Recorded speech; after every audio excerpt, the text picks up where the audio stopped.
Halo, Aku Kak. kelihatan kan? Kelihatan kan ya? Ya. Oke, kita mulai kalau misalnya sudah jelas.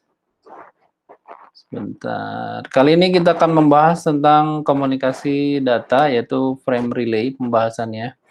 Bagi teman-teman yang memang bekerja sehari-hari sebagai atau di bagian IT department, khususnya di sebagai network engineer, network administrator, ataupun di bagian teknisi jaringan, tentunya untuk frame relay adalah kurang lebih kegiatan atau aktivitas sehari-hari ya. Karena frame relay ini teknologi yang bukan barang baru, bahkan cenderung lama, dari tahun 2000-an ini sudah ada dan sudah digunakan secara common practice. Jadi untuk penggunaan dari frame relay dalam hal komunikasi data di sebuah jaringan. Sebagai pendahuluannya, jadi frame relay adalah bagian dari salah satu protokol WAN. WAN itu Wide Area Network yang beroperasi pada dua nih. Ada layer pertama sebagai physical dan satu lagi data link. Ya, dari model OSI dan dapat diimplementasikan pada beberapa jenis interface jaringan. Lalu frame relay itu juga merupakan teknologi komunikasi yang berkecepatan, saya bilang ini tambahannya adalah cukup tinggi. Karena sampai saat ini ada yang lebih tinggi lagi dibanding yang si frame relay tersebut. Yang memang telah digunakan pada berbagai macam jaringan di seluruh dunia untuk menghubungkan baik itu LAN, wide area network maupun internet, dan bahkan beberapa aplikasi suara ataupun voice. Contohnya di penggunaan PABX gitu ya, untuk di telepon. Lalu selanjutnya untuk frame relay ini adalah cara mengirimkan informasi melalui WAN yang membagi informasi menjadi paket atau frame. Dan masing-masing frame juga mempunyai alamat yang digunakan untuk jaringan sebagai dia identifikasi menentukan jaringan. Ada istilah namanya DLCI, Data Link Code Identifier. Jadi untuk memastikan si paket-paket dari frame tersebut dikirim sesuai dengan yang sudah dialamatkan. Ya, gitu. Lalu frame-frame juga akan melewati switch. Nah, di dalam switch ini ada istilah namanya perangkat DTE dan DCE, di mana frame relay juga akan dikirimkan melalui yang namanya virtual circuit sampai dengan tujuannya. Lalu selanjutnya kita membahas tentang fitur-fitur dari frame relay.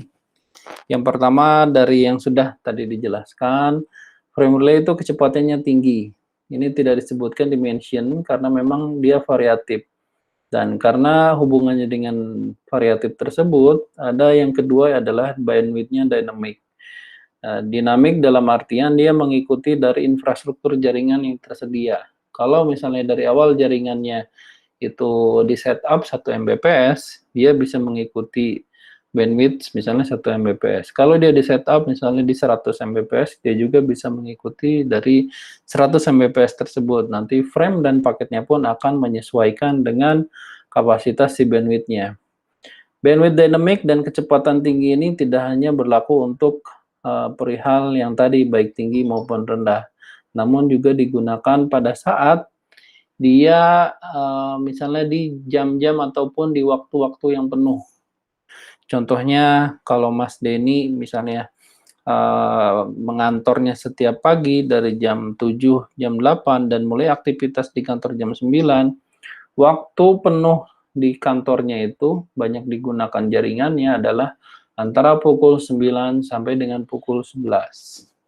Setelah itu dari 11 sampai dengan jam 1 biasanya istirahat kan. Nah, itu waktunya kosong. Nah, itu pun jadi pada saat dia di jam-jam sibuk tersebut, penggunaan dari frame relay ini akan mengikuti. Jadi ada semacam priority penggunaan dari frame dan paket yang dikirimkannya antar komunikasi data. Misalnya, contohnya Mas Denny berkantor di kantor Jakarta gitu ya. Dia akan mengirimkan sebuah data atau komunikasi ke kantor yang ada di Surabaya. Nah, pada saat dia komunikasinya itu, di IT departemennya sudah menyiapkan infrastruktur jaringannya menggunakan frame relay ini. Dan frame relay ini dikomunikasikan menggunakan WAN-nya itu ada DLCI. data link code identifier gitu, sehingga akan digunakan. Sehingga pada saat mengirimkan di jam sibuk, frame relay ini akan mengidentifikasi dan menyesuaikan dari bandwidth yang digunakannya. Kalau filenya itu besar, maka frame paketnya itu akan dipecah menjadi kecil-kecil. Namun manakala dia bandwidthnya tersedia banyak, paketnya pun akan menyesuaikan, jadi yang dikirimkannya berupa package-package yang besar. Itu dia ya. Lalu selanjutnya memiliki performance yang baik, lalu ada overhead yang rendah dan high reliability ataupun kehandalan yang tinggi. Nah, selanjutnya adalah overview dari frame relay. Sebenarnya ada banyak contohnya, teman-teman bisa googling di gambar Google juga contoh dari frame relay jaringan. Atau kalau teman-teman mengambil kelas praktikum CCNA 1, 2, 3, 4, salah satu topiknya adalah membahas tentang setup frame relay di dalam sebuah jaringan. Nah, pada saat teman-teman mempelajari bagaimana setup frame relay, di sana teman-teman juga akan mempelajari bagaimana untuk mengeceknya, bagaimana setup awal mulanya, bagaimana interkoneksinya, terus kalau misalnya dites jaringannya itu seperti apa, terus apakah sampai ataukah tidak, itu bisa dicek semuanya. Nah, khusus untuk frame relay overview ini, jadi dia menggunakan high quality digital line katanya, di mana itu berdasarkan med circuit, virtual circuit, dan connection oriented. Kalau gambar yang ada di cloud ini, berarti dia diilustrasikan sebagai WAN. Halo Mas, voice Mas Ari, di mute dulu ya. Nah, yang ini tuh WAN. Ini dia dari perangkat CSU atau DSU-nya. Lalu dia masuk ke jaringan ataupun router ini dan ke LAN-nya. Lalu termasuk yang sebelah kanan ini, gambar yang ini juga sama. Itu ke LAN-nya, dan ini frame relay-nya berupa switching ya, antar masing-masing dari frame relay backbone-nya.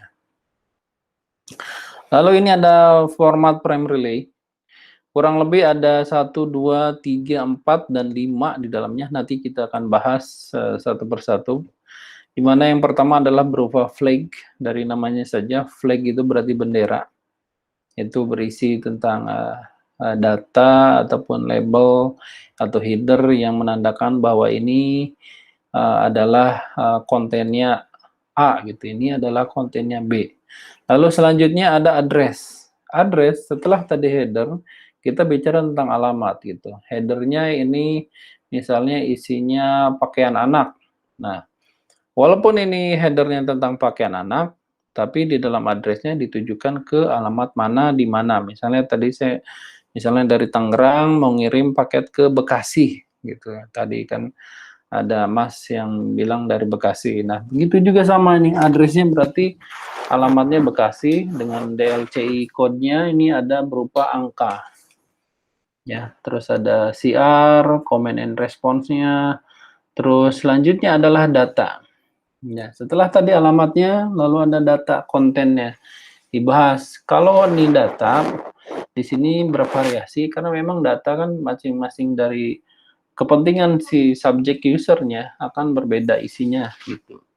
Ada yang mengirim data berupa email, ada yang mengirim data berupa suara, ya komunikasi suara, misalnya voice note dan lain-lain. Ada yang mengirim data berupa video juga ada.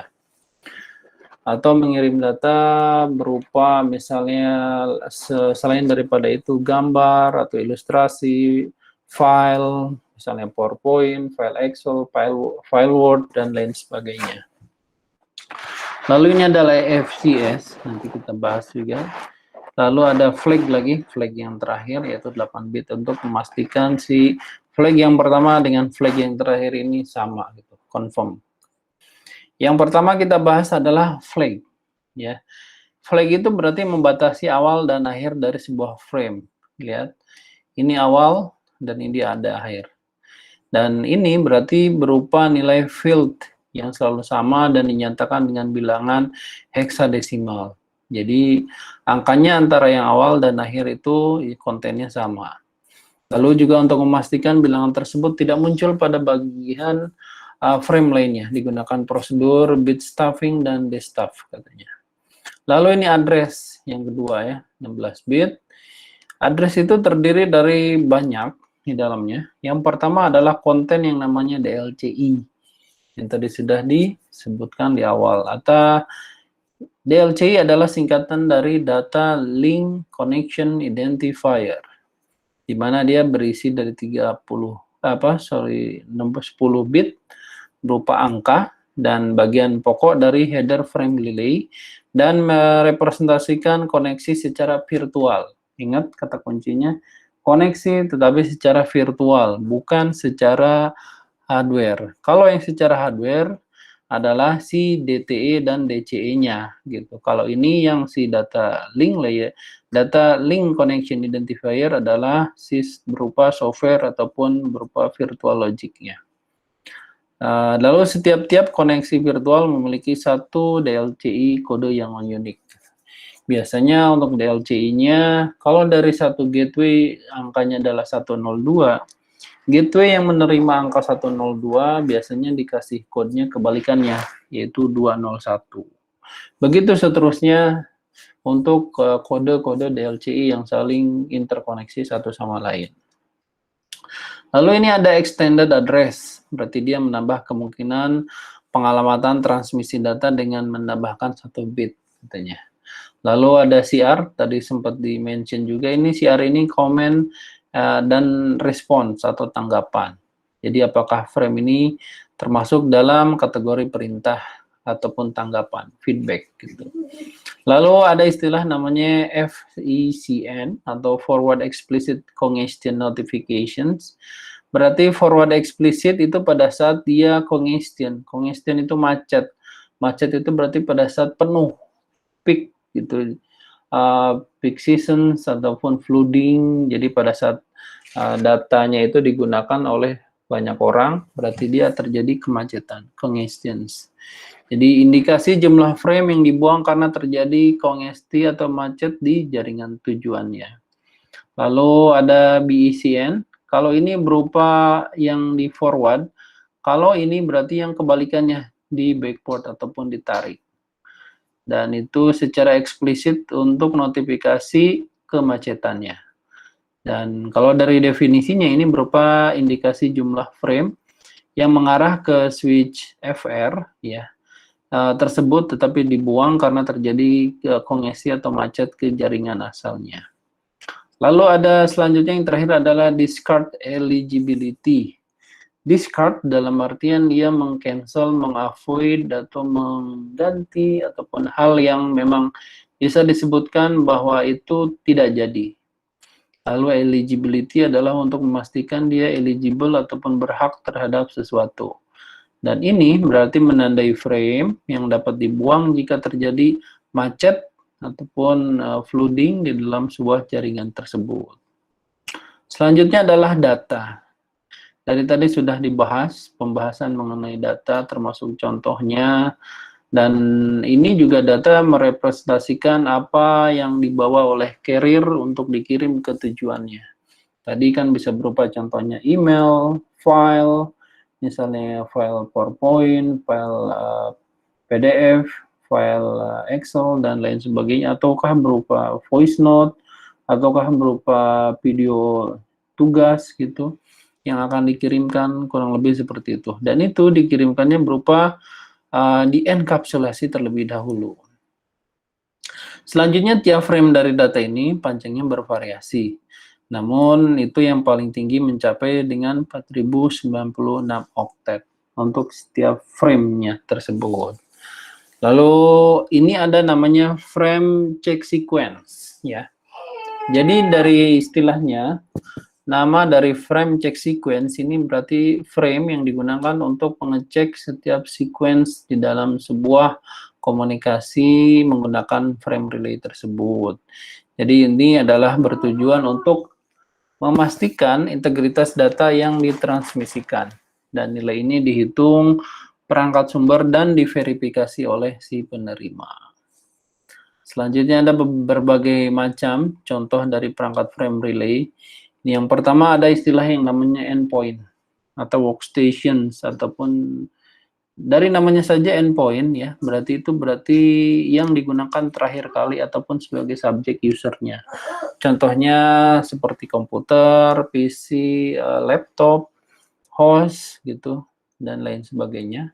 Ada perangkat akses frame relay, berarti dari namanya aja perangkat akses, berarti itu device yang untuk mengakses dari si frame relay-nya atau jaringannya. Yaitu diantaranya ada bridge, ada router, ada host frame relay, dan lain sebagainya. Yang terakhir adalah perangkat jaringannya itu sendiri. Setelah sebelumnya ada perangkat akses, ini ada perangkat jaringan, yaitu packet switch, router, multiplexer, dan lain sebagainya. Selanjutnya ada kategori umum untuk perangkat frame relay. Perlu diketahui oleh teman-teman secara hardware, frame relay ini menggunakan interkoneksi yang namanya DTE dan DCE. Sebentar, saya kasih contohnya.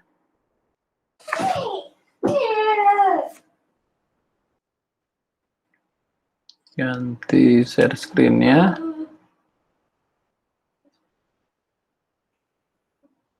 DTE dan DCE. Kelihatan semua? Gambar DTE dan DCE? Kelihatan, Pak. Nah, oke, terima kasih. Teman-teman juga bisa sambil googling DTE dan DCE ya, yang digunakan pada frame relay. Contohnya itu DTE dan DCE itu cabling berupa serial yang khusus digunakan untuk si teknologi frame relay ini.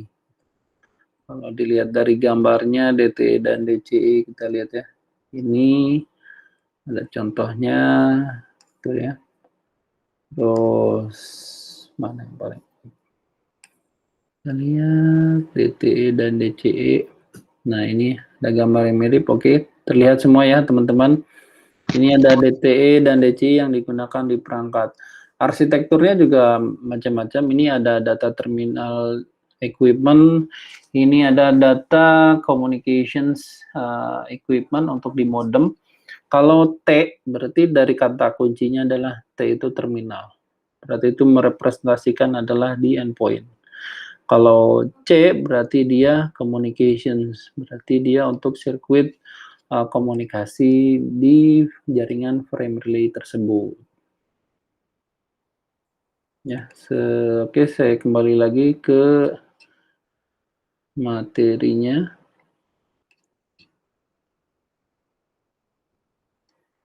Next ke ini B.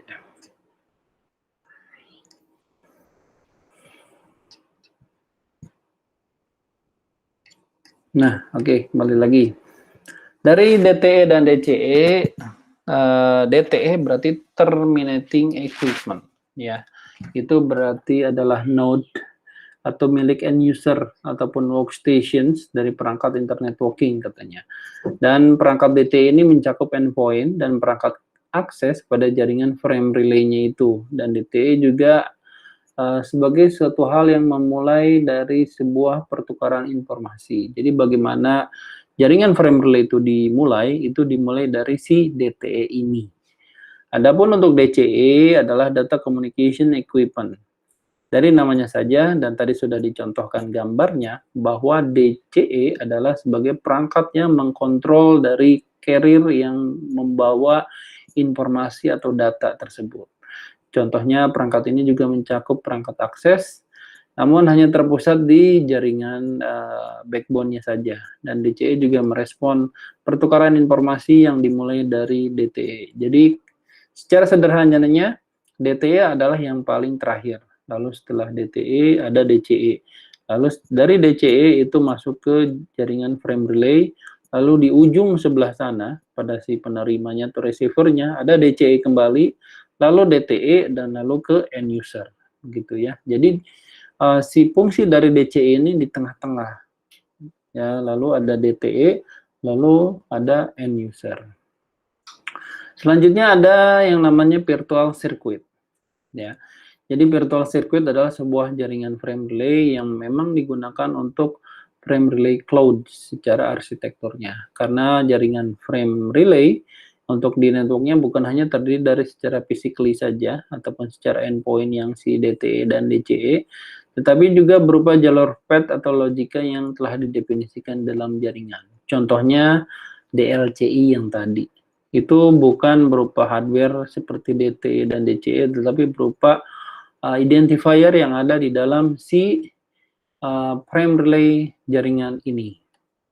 Selanjutnya jalur ini juga didasarkan pada konsep virtual circuit katanya yang dua arah. Dan itu juga biasanya akan membentuk jaringan khusus atau private LAN antara masing-masing di si router ataupun gateway yang ada di dalam jaringan itu. Lalu virtual circuit juga ada dua nih. Sederhananya kalau yang switch virtual circuit adalah dia yang berupa dynamic dari namanya switch. Berarti kalau lagi ada komunikasi dia akan aktif. Kalau misalnya tidak ada komunikasi dia akan idle bahkan terminate, exit. Ada satu lagi namanya permanen virtual circuit. Dari kata kuncinya saja dia permanen, berarti dia jaringan yang dibangunnya berupa dedicated dan pasti. Jalurnya itu pasti melewati ini dulu gitu. Ya, masing-masing ada pros and cons-nya, ada kelebihan dan kekurangannya. Dimana kalau yang switch, ada visibility-nya dia akan lebih ke hemat bandwidth, penggunaannya juga on demand. Kalau ada berarti kita bayar, kalau nggak ada untuk jaringan komunikasinya berarti kita tidak berbayar gitu. Namun manakala ini perlu kita stable data communication suatu saat kapanpun kita mengirim komunikasi ataupun proses mentransfer, proses mau email, mau browsing, mau streaming di dalam jaringan tersebut, pilihannya ada permanen karena dia sudah dedicated ya, call by call tersebut, dan ini ada istilah dedicated point to point circuit. Tinggal kembali lagi ke budget ataupun alokasi dana yang ada di sebuah perusahaan tersebut. Apakah dia memilih untuk yang model dynamic atau switch virtual circuit ataukah permanent circuit itu. Tadi sudah dibandingkan juga ya PVC dan SVC. Jadi PVC atau permanen lebih populer karena memang menyediakan alternatif yang secara list line. Sedangkan berbeda dengan SVC, PVC tidak pernah putus ataupun yang permanen ini karena memang dia disconnect. Dan dia juga tidak pernah ada call setup atau terminations. Lalu selanjutnya di frame relay nih untuk diketahui teman-teman. Deteksi error di frame relay itu hanya sebagai untuk mendeteksi saja, tidak untuk memperbaikinya. Adapun untuk proses problem solving di dalam frame relay itu tidak diselesaikan oleh modul frame relay-nya, tapi dia akan dikembalikan ke model COC TCP/IP protokol layer tersebut. Jadi dikembalikan lagi ke layer yang lebih atasnya. Misalnya gini, kalau ada terjadi error pada saat transmisi data, si frame relay ini akan memforward ke physical layer, COC-nya. OC itu kan dia ataupun TCP/IP untuk protokolnya dia bisa mengecek juga untuk jika terjadi error. Nah, bisa diperbaiki juga kalau misalnya ada fungsi autonomousnya. Manakala itu tidak bisa didetek, dia akan dinaikin lagi ke atasnya di data link layer-nya. Nah, data link layer-nya akan solve the problem atau tidak. Kalau masih belum bisa, dia dinaikin lagi ke network layer-nya. Begitu seterusnya, ini itu istilah itu dinamakan dengan CRC ataupun Cyclic Redundancy Check.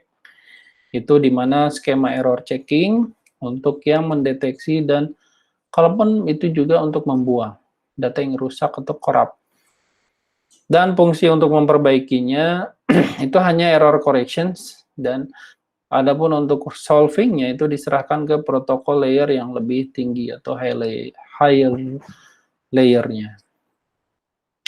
Implementasi dari frame relay itu secara sederhana ada dua. Yang pertama untuk jaringan publik, semua orang bisa melihatnya kalau jaringan ini menggunakan frame relay, atau jaringan private. Di satu sisi jaringan publik ini akan mudah bagi kita maupun dari pihak luar mengidentifikasi kalau ini memang punya jaringan ini gitu. Pada saat ada terjadi error pun problem solvingnya akan lebih mudah. Namun untuk jaringan private, walaupun di satu sisi dia memang private jaringan, tapi tetap saja pada saat ada misalnya orang dari luar net konsultan IT untuk yang dipercaya untuk memperbaiki sebuah jaringan, jaringan private juga memiliki kekurangan. Namun lagi-lagi biasanya untuk private ini lebih disukai oleh perusahaan, apalagi perusahaan yang memiliki tingkat konfidensial yang tinggi seperti perbankan, dia pasti akan lebih memilih jaringan private alih-alih memilih yang jaringan publik. Karena dia lebih secure dan perlu mempertahankan dari keamanan datanya. Lalu dari semua itu, ya, kesimpulannya adalah yang pertama, si frame relay ini dia hanya mendeteksi error tapi tidak memberikan recovery ataupun problem solving dari errornya. Adapun problem solvingnya di mana? Dikembalikan ke TCP/IP atau protokol yang digunakan di jaringan tersebut. Lalu selanjutnya ada mempunyai ukuran paket yang bervariabel. Oke, memang bervariabel karena dia menggunakan setiap frame tersebut dari paket yang dikirimkannya. Selanjutnya ada bisa dipakai sebagai koneksi backbone pada jaringan. Betul, ini juga sebagai backbone. Backbone itu yang utama, arsitektur utama yang besarannya, yang digunakan di LAN untuk didistribusikan di LAN masing-masing. Gitu. Kalau WAN itu anggapan kita adalah wide area network, berarti itu adalah internet. Ya, kalau LAN berarti itu jaringan internal kita atau intranet kita. Dan selanjutnya juga bisa diimplementasikan untuk berbagai macam koneksi, lalu juga beroperasi pada layer fisikal dan layer data link yang model OSI. Itu untuk pembahasan kali ini dari frame relay tersebut. Nyimak semuanya teman-teman? Nyimak, Pak. Oke, seperti biasa, saya nanti akan diskusi ataupun pick up question ke teman-teman ya. Sebentar, saya cek. Halo Mas Hanif. Halo Mas Hanif, sebentar saya off dulu untuk recordingnya.